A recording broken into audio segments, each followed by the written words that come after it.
In today's video, I'm going to teach you how to share a Quip document to a Slack channel. This is a quick, reliable way to get everyone on the same page without juggling attachments or worrying about version control. We'll walk through the process, add some context so you know what to expect, and share a couple of simple tips to keep things smooth. Start by opening the Quip document you want to share. It can be a doc, a spreadsheet, or a collaborative note.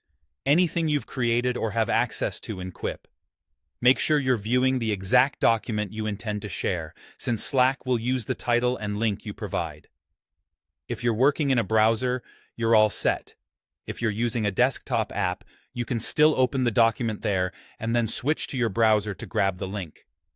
Next, copy the document's URL from your browser's address bar.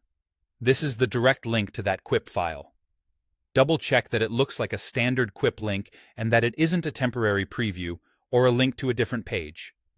Copying the full URL ensures Slack can generate a clear, accurate preview and take people to the right place.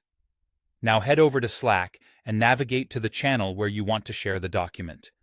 Choose the channel that matches your audience, whether that's a project channel, a team space, or a private group.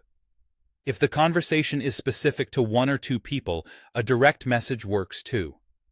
Being intentional about where you post helps your teammates find the link later. Paste the Quip link into the Slack message box and press Enter. Slack will automatically show a preview of the Quip doc, including the title and a short snippet, so teammates can see what it is before clicking. This makes your message more scannable and gives context at a glance. For clarity, you can add a brief note above the link, like what you want reviewed or the deadline, but the link alone is enough to generate the preview. Here's the best part. This works even if you haven't installed any integration, as long as the people in the Slack channel have permission to view the Quip doc. If someone can't open it, that usually means their access in Quip needs to be adjusted. Keeping permissions aligned with your Slack audience helps avoid back and forth later. And that's it. Open the Quip document, copy the URL, go to the right Slack channel, paste, and send.